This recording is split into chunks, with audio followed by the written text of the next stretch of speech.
It was Christmas time in Winter Hollow, a small, postcard-perfect town nestled in the hills of Vermont. The town was famous for its lavish holiday celebrations, where every street glowed with twinkling lights and garlands hung from every lamppost. The annual Festival of Lights was in full swing, and the air was filled with the scent of roasted chestnuts and evergreen boughs. The townsfolk bustled about, their laughter mingling with the sound of carolers singing on street corners. Edward Hayes walked the streets alone, his tailored coat doing little to shield him from the biting cold. A self-made millionaire, Edward had everything a man could want. At least, that's what people thought. In truth, this was the first Christmas he would spend without his daughter, Emma. The tragic accident that had claimed her life earlier that year had left Edward hollow inside, his once boundless ambition now replaced with a deep sense of loss. Christmas, once a season of joy for him, now felt like a cruel reminder of all he had lost. He passed by shop windows decorated with glistening ornaments and families laughing together, but none of it touched him. He was on his way home from a charity gala, an event he had attended more out of obligation than any genuine desire to help. His driver waited nearby, but Edward found himself wandering instead, aimlessly drawn to the heart of the town's celebrations. As he crossed the main square, his eyes caught sight of a small, makeshift stall. It was decorated with scraps of tinsel and a handwritten sign that read, "Handmade Christmas ornaments, 50 cents each." Behind the stall sat a girl no older than 11, bundled in a worn coat that looked 2 sizes too big.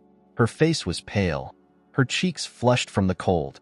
She was wiping her eyes, though she tried to hide her tears from passers-by.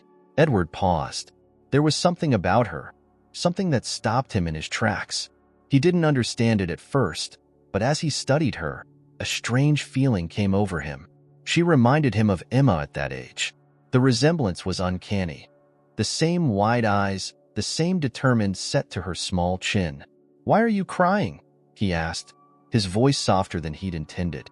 The girl looked up, startled. She quickly wiped her face with her sleeve and said, "I'm not crying. I'm just cold." Edward didn't believe her, but decided not to press. "What's your name?" "Lila," she replied. Her voice was steady, though her hands trembled as she adjusted one of the ornaments on the table. It was a little angel made of paper and bits of old ribbon, its wings slightly lopsided. Edward reached for it. "Did you make this?" Lila nodded. "I made all of them." He studied the angel for a moment, then pulled out his wallet. "I'll take it." But when he handed her a crisp $20 bill, she shook her head. "I don't need charity. If you want it, it's 50 cents. Edward was taken aback by her pride, but found himself respecting it. He pulled out a quarter and 2 dimes, handing them to her. She accepted the money and carefully placed the angel in a small paper bag. "Why are you out here so late, Lila?" he asked. "Shouldn't you be home?" "I'm trying to sell enough ornaments to buy something for my sister," she said simply. "It's Christmas Eve, and I promised her." "Where are your parents?" The question escaped him before he could think better of it. "They're gone," Lila said, her voice flat but devoid of self-pity. "It's just me and Rosie now." Edward felt a pang of guilt for asking, but couldn't shake the sense that there was more to her story. He watched as she adjusted the sign on her stall, trying to make it stand out more. Few people stopped to look, their attention focused on the larger, more polished displays nearby. "Tell you what," Edward said after a pause. "I'll buy the rest of your ornaments." Her eyes widened. "Why would you do that?" "Let's just say I could use some Christmas spirit," he replied, though the answer felt incomplete even to him. Lila hesitated, her pride warring with the need to keep her promise to her sister. Finally, she nodded. As she packed up the rest of the ornaments, Edward noticed her hands were red and chapped from the cold. Before he left, she looked up at him, studying his face as if searching for something. "You remind me of someone," she said suddenly. "Oh?" Edward asked, startled. "My mom. You have her eyes." The words hit Edward like a thunderclap, but before he could respond, she turned away to finish packing her stall. He stood there for a moment, stunned, before tucking the small bag with the angel into his coat pocket and walking away. Edward couldn't shake the encounter with Lila as he walked back to his car. Her words, "You have her eyes," echoed in his mind. stirring memories he had buried long ago. He hadn't thought about Eleanor in years, but now her face, warm, radiant, and full of life, rose clearly in his mind. She had been the love of his youth, a part of his life before he became consumed by his career. Their romance had ended when he chose ambition over love, leaving her behind in Winter Hollow to chase success in the city. He had always assumed she had moved on, just as he had. But the mention of her felt like a thread pulling at a part of his soul he thought was long gone. As the snow fell softly around him, Edward climbed into his waiting car, clutching the paper bag with the angel ornament. The driver greeted him, but Edward barely registered it. "Take me home," he said, his voice distant. He spent the ride in silence, the angel in his lap, his fingers tracing the edges of its delicate wings. Lila's face, so much like Emma's, lingered in his mind. Could it be possible? He wondered. Could there be a connection between this girl and the life he had left behind? That night, Edward sat alone in his study, the glow of the Christmas tree casting long shadows across the room. He pulled an old photo album from the shelf, one he hadn't opened in years. Inside were faded pictures of his younger self, carefree and smiling, his arm wrapped around Eleanor. She had been his entire world once, and the sight of her now filled him with a pang of regret. On one page, a small, pressed flower fell out, brittle and yellowed with age. It had been Eleanor's favorite, a keepsake from the wild meadows near the edge of town where they used to walk for hours. He closed the album and leaned back in his chair, the angel ornament still sitting on the desk in front of him. The coincidence was too much to ignore. Tomorrow, he decided, he would find Lila again. He had questions he wasn't sure he wanted answers to, but he knew he couldn't let this go. The next morning, Edward returned to the square where he had met Lila. The stall was gone, and the square was quieter now, the festive bustle of Christmas Eve replaced by the stillness of Christmas Day. He walked the streets, searching for any sign of her. After nearly an hour of wandering, he stopped at a small cafe for coffee, feeling a strange mix of disappointment and determination. "Looking for someone?" asked the barista, a friendly older woman who seemed to know everyone in town. Edward hesitated, then nodded. A girl, about 11 years old. She was selling ornaments here last night. The barista's brow furrowed. "Ah, you must mean Lila. Sweet girl. She comes in here sometimes to warm up with a cup of cocoa. Lives down on Maple Street, near the old mill." "Thank you," Edward said, leaving a generous tip before heading out.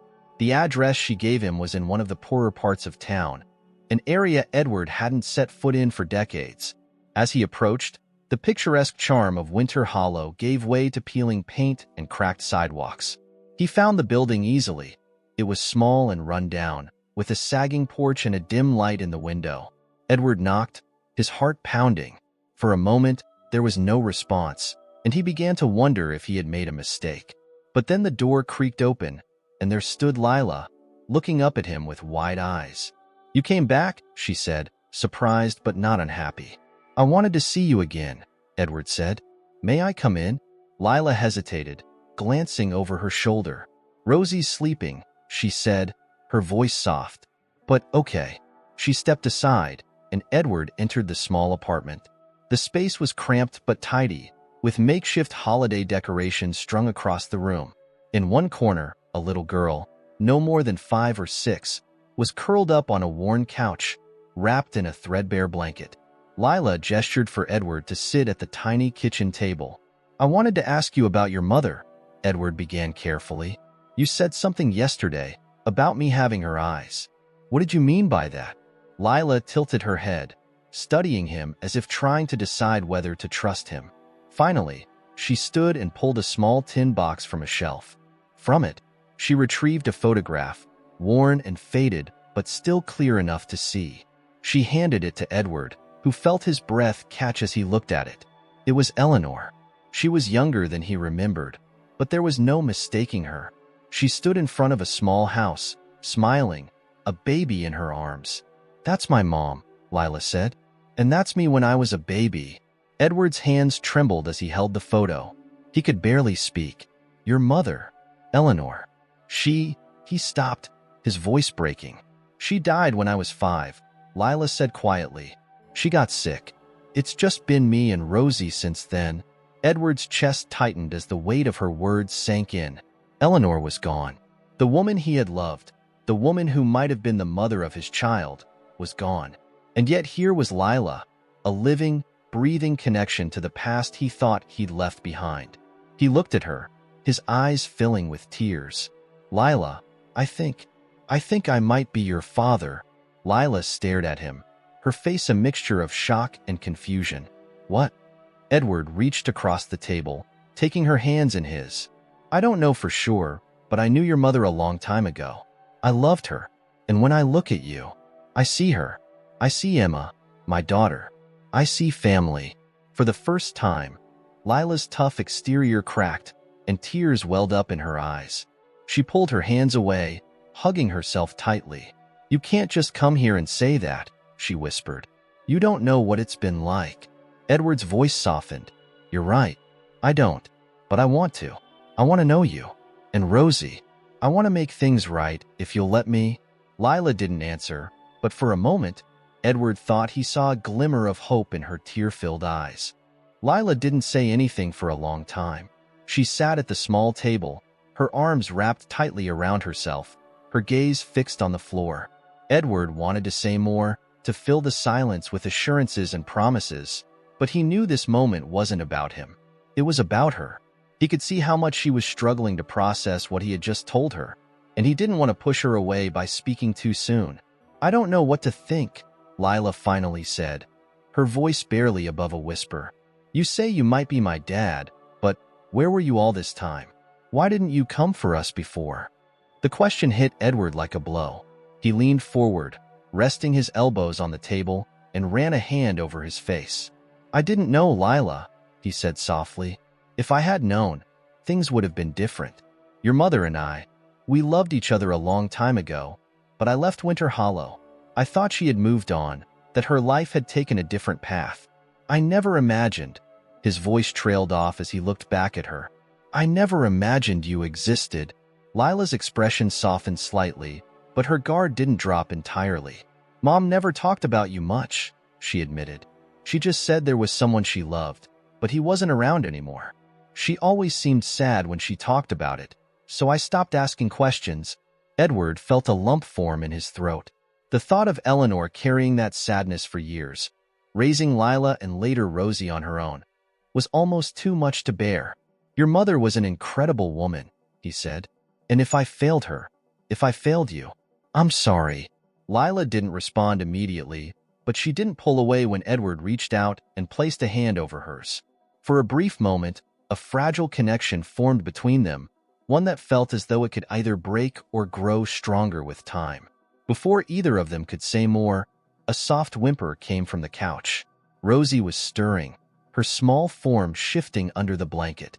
Lila quickly got up and went to her, brushing a hand gently over her sister's forehead. It's okay, Rosie.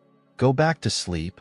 The little girl blinked sleepily, her big brown eyes focusing on Edward. Who's that?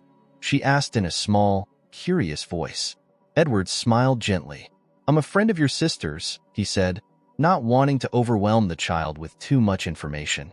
Rosie sat up slightly, still clutching the blanket. Did you bring presents? She asked, her voice tinged with the innocent hope of a child on Christmas. Edward hesitated, but Lila stepped in. Not yet, she said, glancing at Edward. But maybe he can help us get some breakfast. The suggestion felt like a lifeline, a chance to move forward, however tentatively. Edward nodded. I'd be happy to. Let me take you both somewhere warm where we can eat. My treat. Lila looked uncertain, but Rosie's face lit up at the mention of food. Can we get pancakes? She asked excitedly. Lila sighed, then gave a small nod. Okay, but just breakfast. Edward smiled, sensing a small victory. He helped Lila bundle Rosie up in her coat and hat before they headed out together. The walk to the diner was short, but the icy air made Rosie shiver, and Edward instinctively wrapped his scarf around her shoulders. She looked up at him with wide eyes but didn't protest. The diner was bustling with activity, filled with families and the smell of fresh coffee and syrup. Edward guided Lila and Rosie to a booth near the window, where they could watch the snow falling softly outside.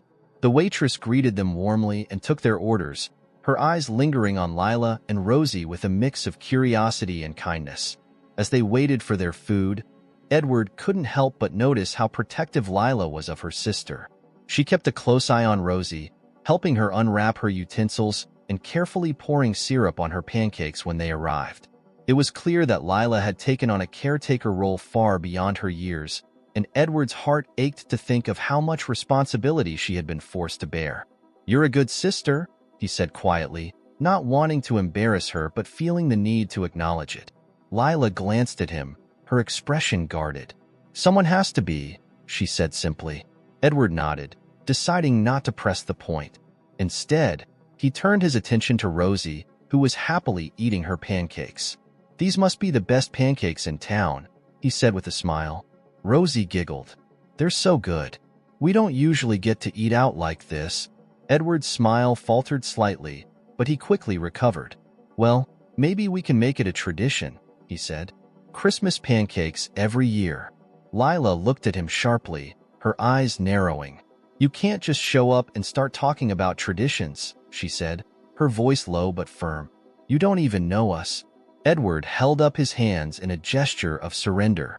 "You're right," he said. "I don't know you, not yet, but I'd like to. If you'll let me." Lila didn't respond immediately, but the tension in her shoulders seemed to ease slightly. She looked down at her plate, her fork pushing a piece of pancake back and forth. "I don't know if we can trust you," she said finally. "What if you leave, like everyone else?"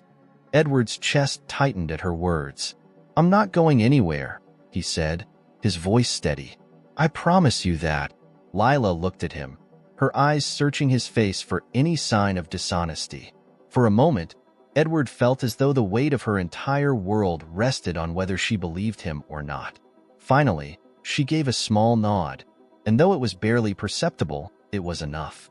It was a start. They finished their breakfast in relative silence, but the atmosphere was less tense now.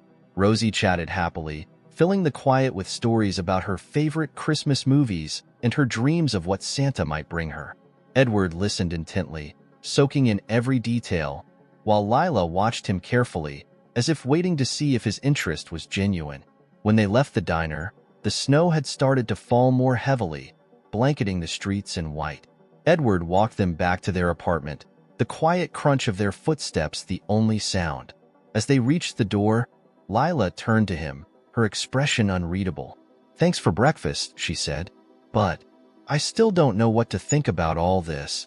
Edward nodded. "That's okay," he said gently. "Take your time. I'm not going anywhere." For the first time, Lila's lips curved into the faintest hint of a smile. It wasn't much, but to Edward, it felt like the beginning of something extraordinary. Edward spent the rest of Christmas Day lost in thought. Back in the quiet of his rented house, he replayed every word and every glance exchanged with Lila. The weight of her guarded expression, the cautious hope in her eyes, and the pure innocence of Rosie's laughter stayed with him, a mix of guilt and longing gnawing at his chest. He had made his intentions clear to Lila, but he knew it would take more than promises to earn her trust.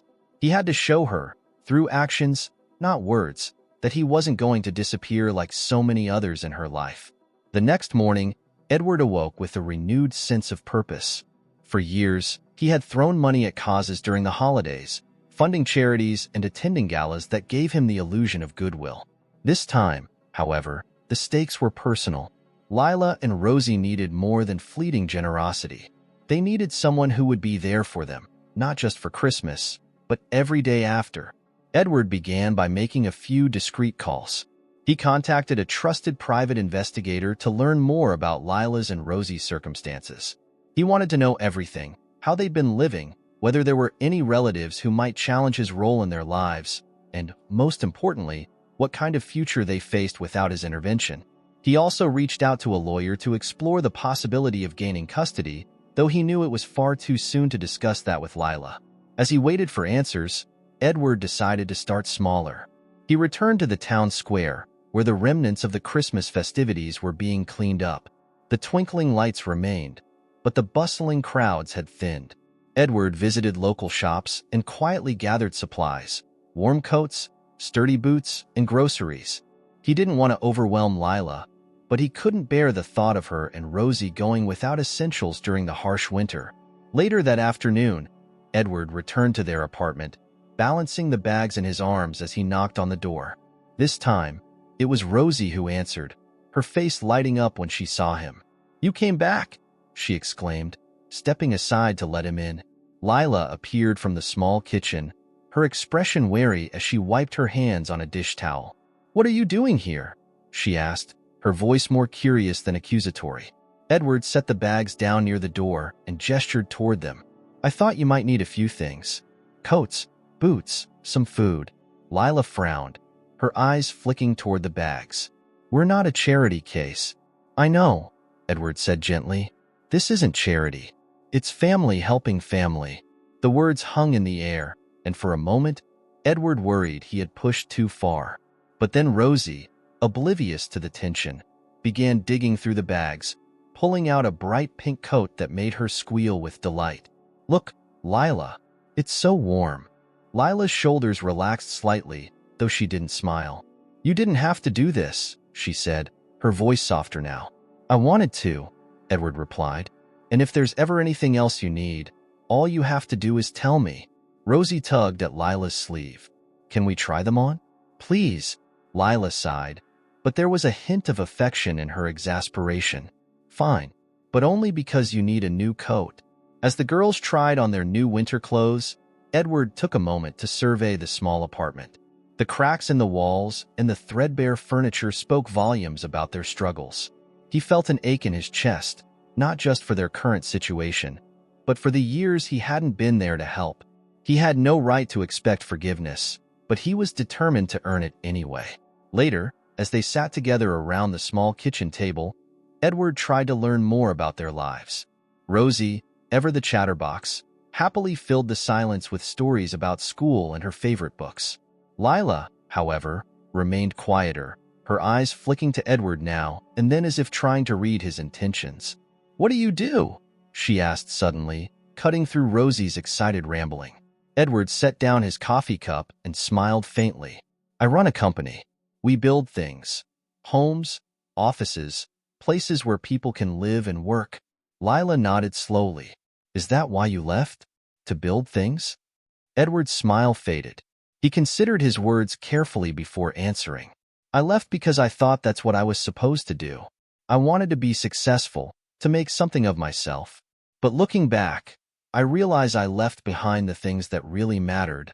Lila didn't respond, but the way her gaze softened told Edward she was listening, even if she wasn't ready to say so. As the afternoon wore on, Edward noticed Lila starting to lower her guard, if only slightly. When Rosie suggested they all play a board game she had tucked away in the corner, Lila didn't protest. Edward joined in, surprising even himself with how easily laughter came to him as Rosie gleefully explained the rules. For the first time in years, Edward felt a flicker of something he had thought he'd lost forever. Hope. It was fragile, like a candle flame flickering in the wind, but it was there, warming him in a way that wealth and success never had.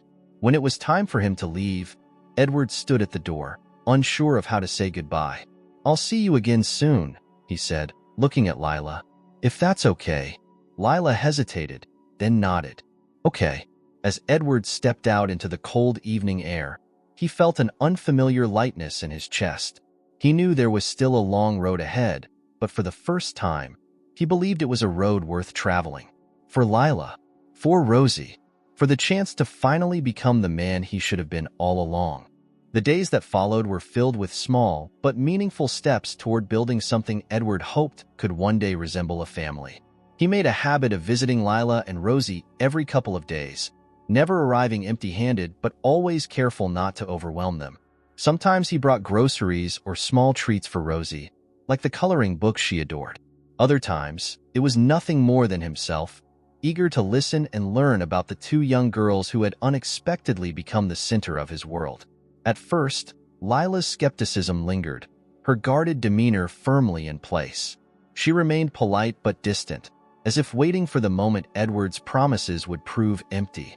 Rosie, on the other hand, grew increasingly attached, her natural warmth and curiosity bridging the gap that her sister's caution kept in place.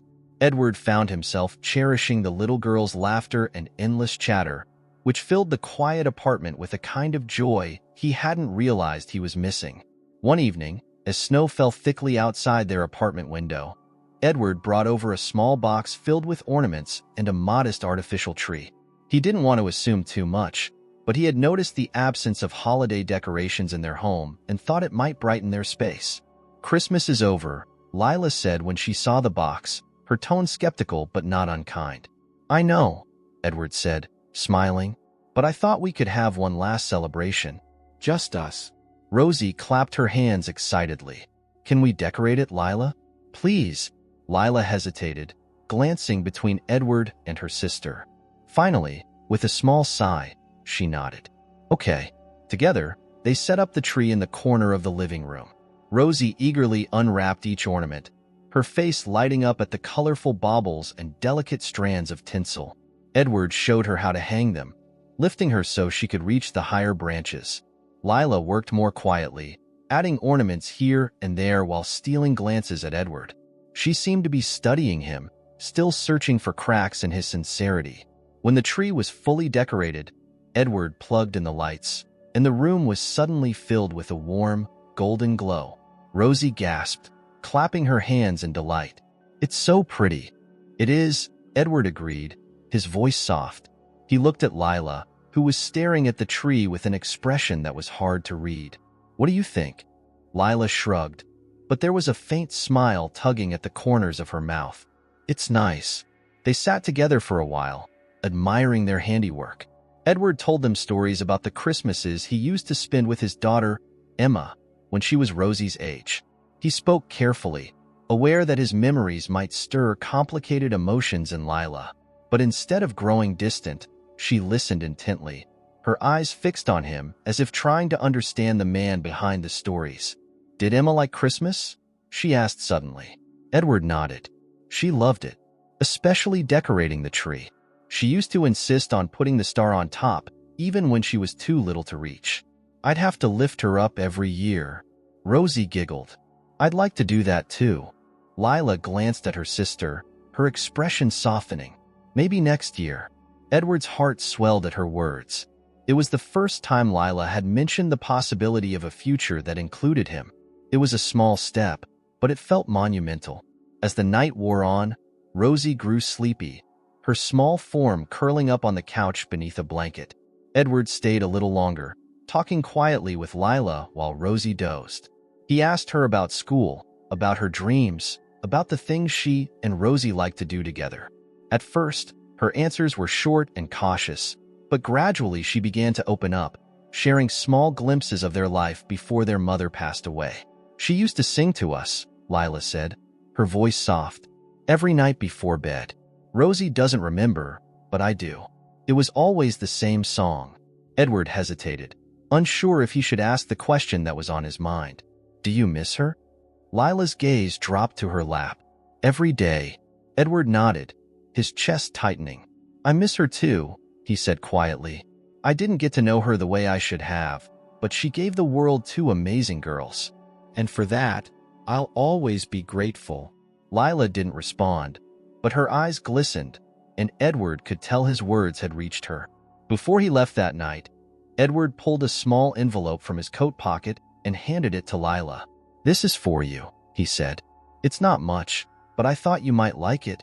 Lila opened the envelope carefully, revealing 2 tickets to a children's matinee at the local theater.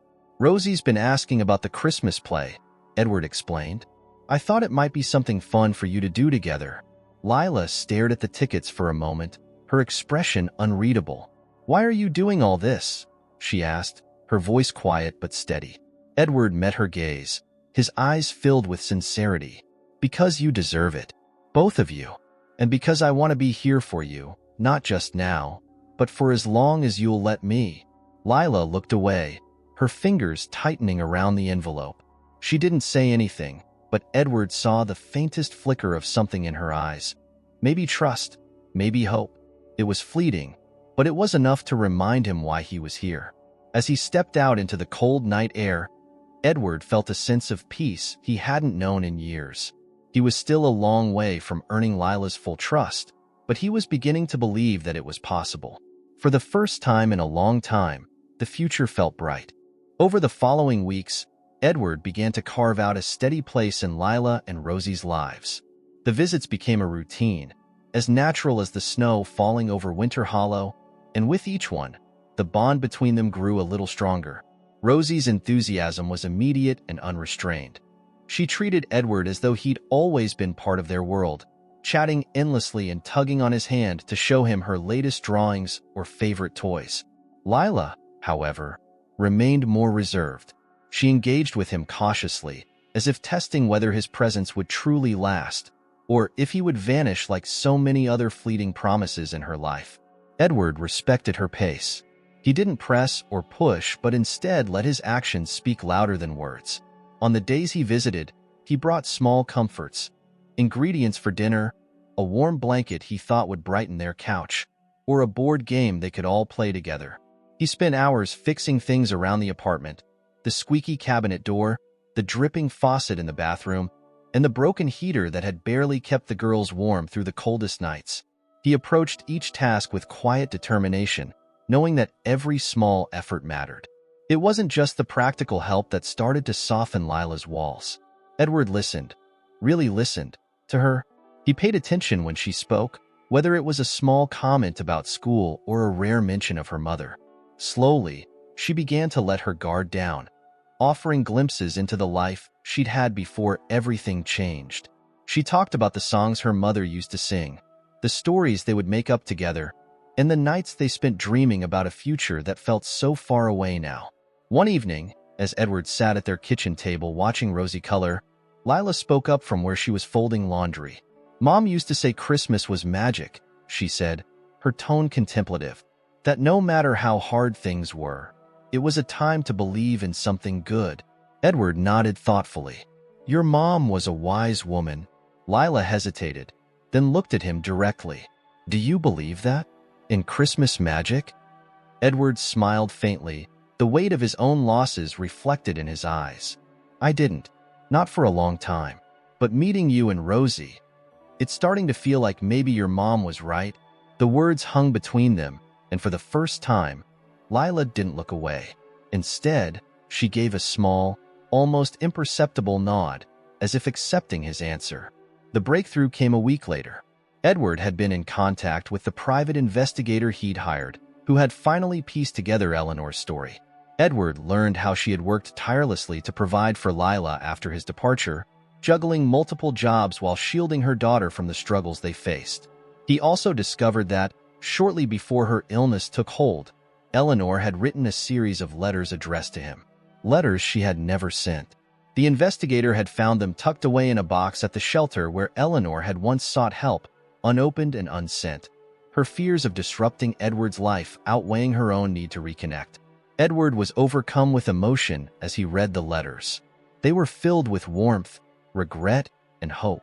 Eleanor hadn't wanted to burden him, but had always hoped that one day he might find his way back to Winter Hollow, to the family he hadn't known he had. Among the letters was a photo of Eleanor and a young Lila, no more than 3 years old, standing in front of a Christmas tree. Lila was grinning, her small hands clutching a paper angel ornament that looked remarkably familiar. The discovery deepened Edward's resolve. He shared the letters with Lila, unsure how she would react. To his surprise, she didn't push them away. Instead, she sat quietly at the kitchen table, reading through each one with a mix of longing and grief. Rosie was too young to understand the significance, but Lila seemed to grasp the depth of what her mother had left behind. "She wanted you to know," Lila said after a long silence, her voice trembling slightly. "Even if she couldn't tell you herself."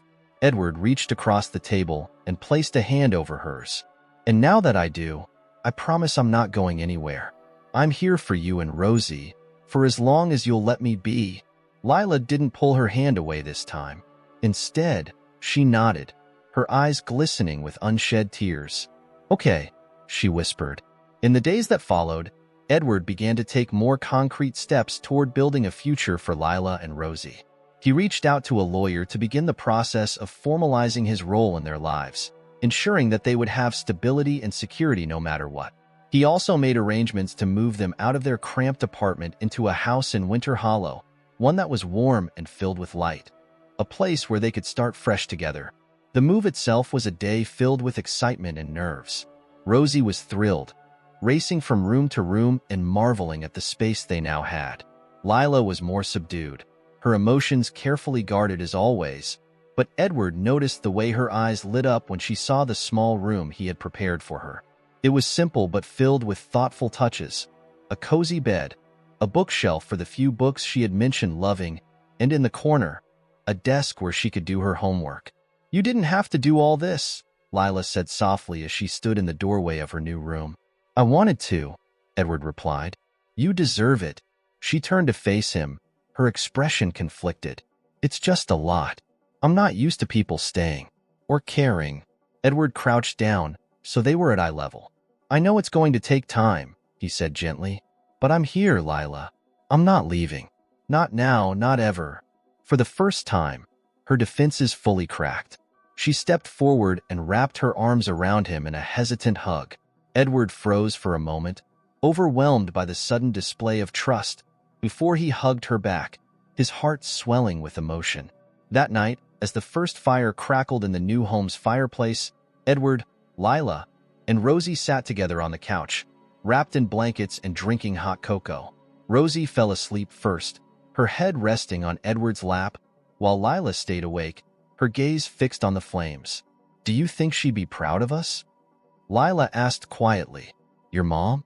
Edward replied, his voice filled with certainty. "I think she'd be proud of both of you. And I hope someday she'd be proud of me too." Lila didn't say anything, but the small smile that played on her lips spoke volumes. For the first time in years, she felt safe. She felt seen. And though the road ahead would not be without its challenges, she felt, for the first time, that they weren't alone anymore. The weeks turned into months, and the snow began to melt, revealing the first hints of spring in Winter Hollow. For Edward, the time had been transformative. Each day brought new challenges, but also new joys. He had thrown himself completely into his new role in Lila and Rosie's lives, learning to navigate the delicate balance between being present and giving them the space they needed to adjust to their new reality. Rosie, as always, embraced Edward with the unguarded enthusiasm only a child could muster. She was a bright light in every room she entered, her laughter infectious and her curiosity boundless.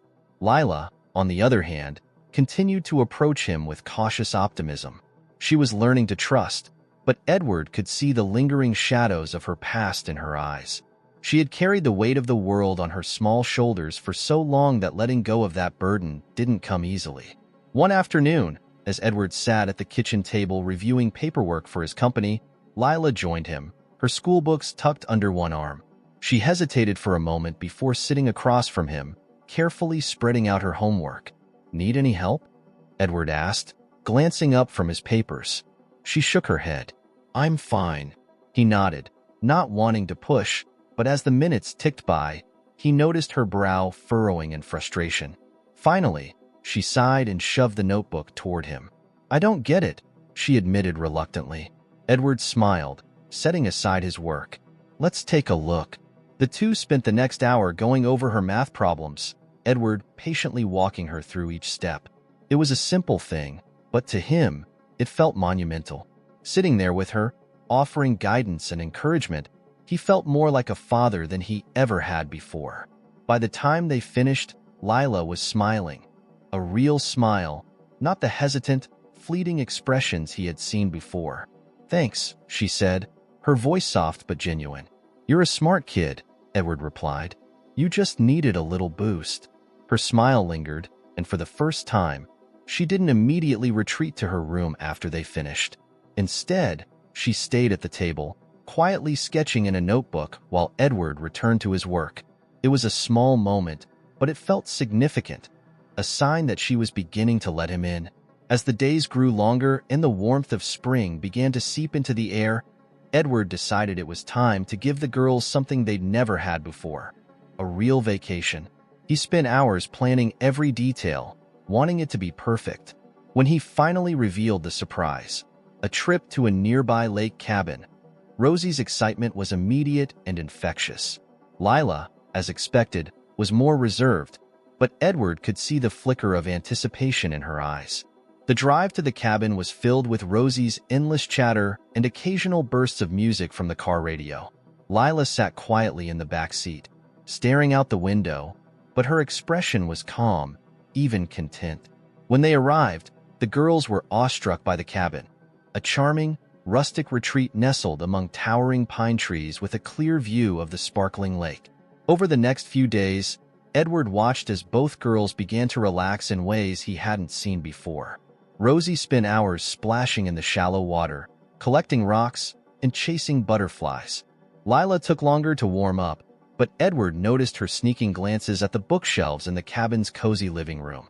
He encouraged her to pick one, and soon she was curled up by the fireplace, completely absorbed in a novel. Edward made it a point to balance the trip with activities for all of them. They went hiking on nearby trails, roasted marshmallows by the fire, and even tried fishing, though Rosie's loud exclamations scared away most of the fish. One evening, as the sun dipped below the horizon, painting the lake in hues of gold and pink, Edward suggested they write messages in bottles to send out onto the water. "It's like making a wish," Edward explained as they each wrote their notes. "Something you hope for, something you want to say to the world." Rosie was the first to finish, carefully folding her paper and slipping it into the bottle. "I wished for a puppy," she declared proudly. Lila hesitated over her note, her pencil hovering above the paper. Finally, she wrote something quickly and slipped the note into her bottle.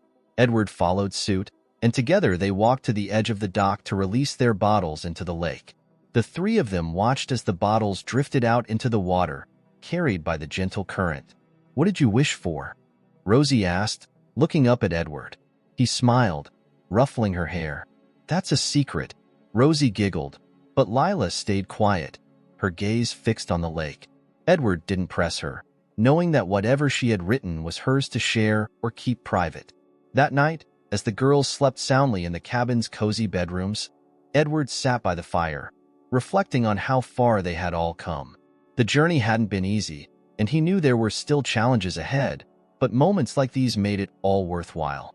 For the first time in years, he felt a sense of purpose that went beyond his business or his success. He was building something real, something lasting. The final day of the trip brought a surprise Edward hadn't planned for. As they packed up to leave, Rosie tugged on his sleeve, holding something behind her back. "I found this," she said, revealing a small, carved wooden heart. It was simple but beautifully crafted, with the word family etched into the surface. Edward knelt down to her level, taking the heart in his hands. "Where did you find this?" "In the little shop by the lake," Rosie said. "I thought we could hang it in our new house, so it feels like home." Edward felt a lump form in his throat as he looked at the small piece of wood. "It's perfect," he said, his voice thick with emotion. "Thank you, Rosie." Lila, standing nearby, watched the exchange silently. As they loaded into the car, she slid into the back seat and pulled out the book she'd been reading. It wasn't until they were halfway home that she spoke. "It was a good trip," she said quietly, almost as if she were speaking to herself. Edward glanced at her in the rearview mirror, his heart swelling. "I'm glad you think so." Lila didn't say anything else, but the faint smile on her face told Edward everything he needed to know. They were making progress, step by step, moment by moment, and for the first time, the road ahead felt full of promise. Back in Winter Hollow, life settled into a new rhythm. The trip to the lake cabin had left a mark on all of them, creating memories that felt like the beginnings of something steady and unbreakable. Edward sensed that the bond he was forming with Lila and Rosie had grown deeper, though it still required patience and care. Rosie's exuberance made her an open book, always eager to share her thoughts and feelings, but Lila's trust, while growing, remained a precious and fragile thing. One evening, Edward invited the girls to join him for dinner at a small Italian restaurant in town. The cozy space was a favorite among locals, with its checkered tablecloths, flickering candles, and the scent of garlic and fresh bread wafting through the air. Rosie, delighted by the outing, immediately began chatting with the waiter about her favorite foods, while Lila quietly perused the menu. As they waited for their meals, Edward turned to Lila. "How's school going?" he asked, keeping his tone casual. "It's fine," she replied, shrugging. "I'm doing okay in most things. History's hard, though." Edward smiled. "History was never my strong suit either. But if you ever need help, you know where to find me." Lila glanced up, her expression thoughtful. "You'd really help me? Even if it's boring?" "Of course," Edward said. "Boring or not, if it matters to you, it matters to me." She didn't respond immediately, but Edward saw the hint of a smile on her face as she returned to her menu. Moments like these, small as they were, gave him hope. Each one felt like another brick in the foundation they were building together. After dinner, they strolled through the town square, which was beginning to transition from its winter decor to early signs of spring. The twinkling lights remained, casting a soft glow over the cobblestone streets. Rosie skipped ahead, pointing out shop windows and giggling at her own reflections, while Edward and Lila walked side by side. "You know," Edward began after a stretch of silence, "I've been thinking about signing Rosie up for some art classes. She's got a real talent for drawing." Lila nodded. "She's always loved that stuff. Mom used to find little things for her to draw with, even when we didn't have much." Edward's chest tightened at the mention of Eleanor. "Your mom sounds like she was an amazing woman." "She was," Lila said softly. "She always found a way to make things better, even when they weren't." Edward hesitated, then asked gently, "What about you? Is there anything you'd like to do? Something you've always wanted to try?" Lila shrugged, but there was a flicker of curiosity in her eyes. "I don't know. I guess I've never thought about it." "Well," Edward said, "if you think of something, let me know. I'd like to make it happen." Lila looked at him then, her expression searching. "Why do you care so much? About us, I mean." Edward stopped walking, his gaze steady. "Because you're my family, Lila. Whether it's official or not, that's how I feel. I want to see you and Rosie happy. I want to give you the kind of life your mom would have wanted for you." Lila studied him for a long moment before nodding. "Okay," she said quietly. "I'll think about it." That night, as Edward dropped them off at home, Rosie hugged him tightly before running inside, her excitement about the evening bubbling over. Lila lingered by the car, her hands in her pockets. "Thanks for dinner," she said, her tone sincere. "You're welcome," Edward replied. "I'll see you soon." "Okay?" "Okay," she said, offering him a small but genuine smile before heading inside. The next morning, Edward received a call from the private investigator he'd hired months ago. The man had been thorough, digging deeper into Eleanor's life and the circumstances surrounding her untimely death. What he shared made Edward's heart ache even more. Eleanor had spent her final months fighting not just her illness but the system that seemed intent on keeping her from getting the help she needed. Despite her struggles, she had never let Lila or Rosie see her despair. She had fought to the very end to protect her girls. Among the investigators' findings was a piece of information that took Edward completely by surprise. Eleanor had left a letter, addressed to him, stored with a friend who had promised to deliver it if the opportunity ever arose. The friend, an older woman named Mrs. Callahan, still lived in Winter Hollow. Edward wasted no time arranging to meet her. Mrs. Callahan greeted Edward warmly at her modest home, a hint of sadness in her kind eyes as she handed him the letter. "Eleanor always hoped you'd find your way back here," she said. She believed in second chances. Edward's hands trembled slightly as he opened the envelope. The letter was written in Eleanor's neat, flowing handwriting, the words a mixture of love and regret. "Edward, if you're reading this, it means you've found your way back to Winter Hollow. It means you've found Lila and Rosie. I always hoped you would, though I wasn't brave enough to reach out myself. I didn't want to disrupt your life, but I never stopped believing you were meant to be a part of theirs. Lila has your strength, your determination. Rosie has your kindness, even if she doesn't know it yet. They are the best parts of you and me, and I hope that one day you'll see that for yourself. If nothing else, know that I never stopped loving you, and I never stopped believing that, in some way, you'd come back to us. With all my heart, Eleanor." Tears blurred Edward's vision as he read the letter, her words wrapping around his heart like a lifeline. He felt the weight of everything he hadn't known, everything he had missed, but also a profound sense of gratitude. Eleanor had believed in him, even when he hadn't deserved it, and now he had the chance to honor her faith by being the man she had hoped he would become. That evening, Edward returned to Lila and Rosie's home, the letter carefully tucked into his pocket.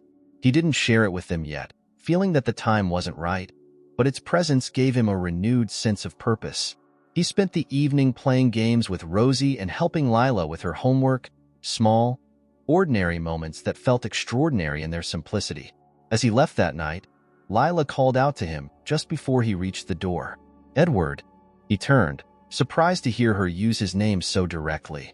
"Yes? Do you think we're going to be okay?" The vulnerability in her voice hit him hard, but he smiled, his answer steady and sure. "I know we will." For the first time, Lila didn't just nod or smile faintly. She stepped forward and hugged him, her arms tightening around him in a way that spoke of trust, hope, and something close to love. In that moment, Edward knew he was home. In the days following Lila's embrace, Edward found himself reflecting more deeply on how far they had come as a family. It wasn't just the small gestures or the moments of shared laughter. It was the growing sense of belonging that tethered them together.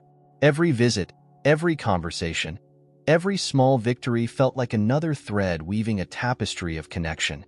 He knew it wasn't perfect. There were still shadows of doubt in Lila's eyes sometimes, and Rosie occasionally asked questions about their past that neither Edward nor Lila had easy answers for. But it was progress, and that was enough. One afternoon, Edward decided it was time to take another step forward. He had been quietly working with his lawyer to formalize his intentions to legally become Lila and Rosie's guardian. Though the process would take time, he wanted to be upfront with Lila about his plans. He understood the delicate balance required. This wasn't something he could rush or assume she would accept without hesitation. But he also knew that honesty was critical to building their trust. He invited them to his house for dinner, taking special care to prepare their favorite dishes: spaghetti with marinara for Rosie and chicken parmesan for Lila. When they arrived, Rosie immediately darted off to explore the house, her boundless energy filling the space with life. Lila, as always, was more measured, hanging back slightly as Edward greeted her at the door. "Something smells good," she said, her tone casual but curious. "I thought it was time for a proper family dinner," Edward said with a warm smile. "Hope you're hungry."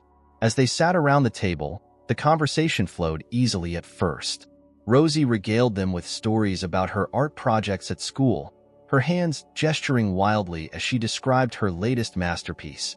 Lila listened with a small, fond smile, occasionally chiming in with a teasing comment that made Rosie giggle. Edward watched them both, his heart swelling with pride and affection. After dinner, as Rosie wandered off to explore again, Edward turned to Lila. "I wanted to talk to you about something," he said, his tone calm but serious.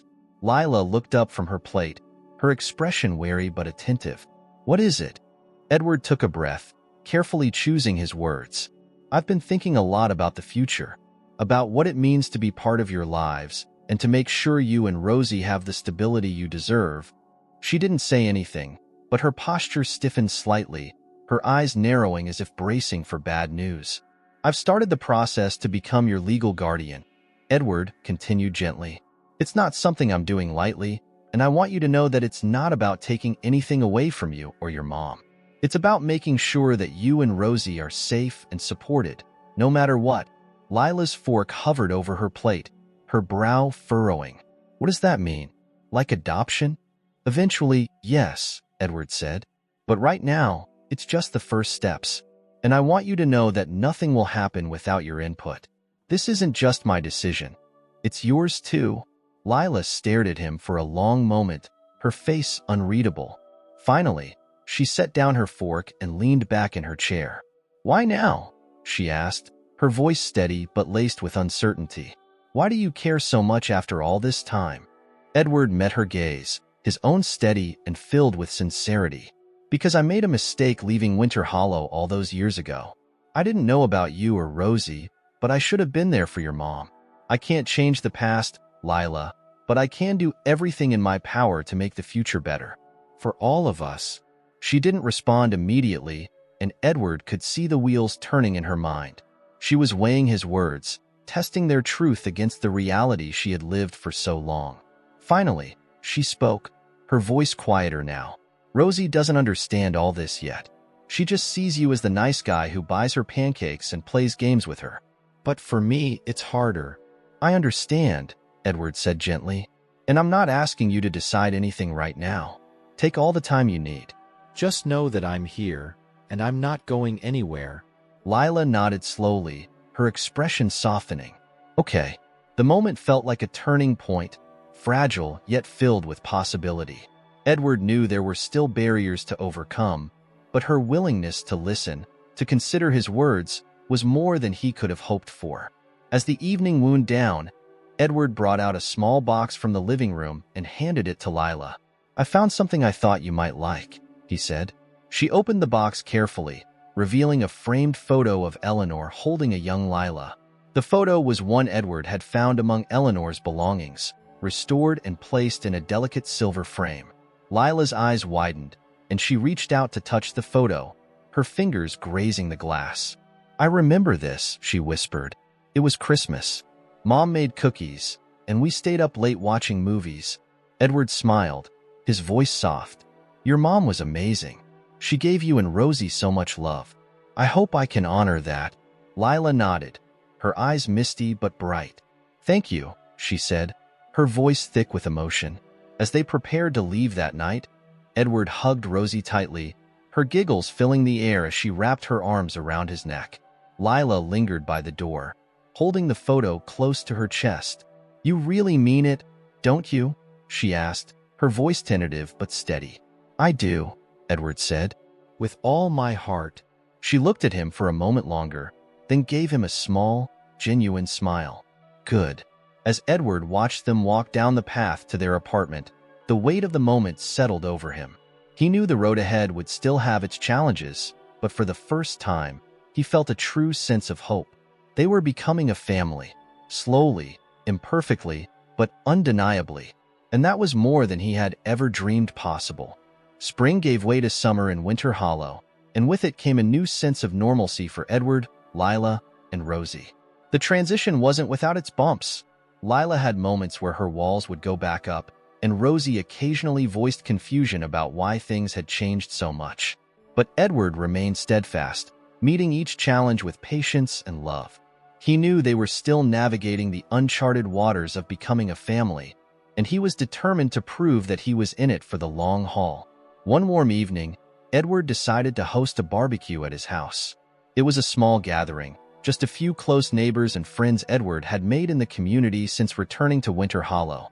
He wanted to give Lila and Rosie a chance to feel connected to the town, to see that they were surrounded by people who cared about them. The girls had been hesitant at first, but Rosie's excitement won out, and Lila, ever the protector, agreed to come along to keep an eye on her sister. The backyard was alive with the sounds of laughter and the sizzle of food on the grill. Rosie was running through the grass with a group of neighborhood kids, her giggles ringing out as they played tag. Lila stood on the porch, watching with a careful eye, but there was a lightness to her posture that Edward hadn't seen before. She seemed more at ease, more willing to let her guard down. Edward walked over, holding 2 glasses of lemonade. He handed one to Lila and leaned against the porch railing. "Rosie looks like she's having the time of her life," he said. Lila nodded, a small smile playing on her lips. "She's never had anything like this before." "Well, she deserves it," Edward said. "So do you." She glanced at him, her smile fading slightly. "It's weird," she admitted. "Being here, doing all this. It doesn't feel real sometimes." Edward met her gaze, his voice steady. "It's real, Lila, and it's not going anywhere." She looked away, her expression thoughtful. "I guess I'm still getting used to it." "That's okay," Edward said. "Take all the time you need." Later that evening, as the sun began to set and the fireflies emerged, Edward gathered everyone around for dessert. He had set up a small fire pit in the yard, and the group toasted marshmallows while Rosie happily smeared chocolate on her face as she made s'mores. Lila sat quietly by the fire, watching the flames dance, but Edward could see a hint of contentment in her eyes. As the gathering wound down and the guests began to leave, Edward noticed Lila lingering by the fire pit. He walked over and sat beside her, the crackling of the flames filling the silence between them. "Thanks for doing this," she said after a while. "For Rosie." "For both of you," Edward replied. She hesitated, then said, "I think she's starting to think of you as, like a dad." Edward's chest tightened at her words, but he kept his tone calm. "And what about you?" Lila didn't answer right away. She stared into the fire, her expression pensive. "It's hard," she admitted. "I don't know how to let myself trust it." "Trust you?" Edward nodded, his voice gentle. "I understand, and I'm not going to rush you. I'll be here, no matter how long it takes." She looked at him then, her eyes searching his face. "Why? Why do you care so much?" "Because I see how strong you are," Edward said. "How much you've done to take care of Rosie, how much you've sacrificed. And because I care about you, Lila, both of you. I want to be the person you can count on." Her eyes glistened, and she quickly wiped at them with the back of her hand. "I don't want to lose anyone else," she whispered. "You won't," Edward said firmly. "I promise." For the first time, Lila didn't argue. She didn't smile, but there was a flicker of something in her expression. Acceptance, maybe, or the first steps toward trust. As the summer days rolled on, Edward began to see more of that trust in small but significant ways. Lila started sharing more about her hopes and dreams, things she had never allowed herself to believe could happen. She talked about wanting to become a writer, how she loved creating stories and imagined one day seeing her name on the cover of a book. Edward encouraged her, even buying her a notebook and pen set to help her get started. Rosie, meanwhile, continued to blossom. She thrived in her art classes, filling the house with drawings and paintings that Edward proudly displayed on the walls. She grew more confident, her bubbly personality shining brighter with each passing day. By the time autumn arrived, Edward felt a sense of peace he hadn't known in years. The process to become the girl's legal guardian had moved forward smoothly, and while the paperwork wasn't yet final, the three of them were already living like a family. They celebrated Rosie's 7th birthday with a party at the local park, complete with balloons, cake, and all her favorite friends. Lila had even helped plan the day, her quiet involvement a testament to how far she had come. One evening, as they sat together on the couch watching a movie, Rosie climbed onto Edward's lap, her small arms wrapping around his neck. "I love you, Edward," she said sleepily, her head resting on his shoulder. Edward's throat tightened, and he kissed the top of her head. "I love you too, Rosie." He glanced over at Lila, who was curled up in the corner of the couch with her notebook. She caught his eye and gave him a small smile, the kind that carried more weight than words ever could. In that moment, Edward realized that everything he had been working toward, every effort, every challenge, every step, had been worth it. They weren't perfect, and they still had a long way to go, but they were a family. And for the first time in a long time, Edward felt like he had found his true purpose. As the credits rolled and the house fell quiet, Edward sat in the glow of the TV, holding Rosie close and glancing at Lila, who had fallen asleep with her notebook still in her lap. The world outside might have been unpredictable and chaotic, but here, in this small, quiet corner of Winter Hollow, there was love, there was hope, and there was the unshakable promise of a brighter future.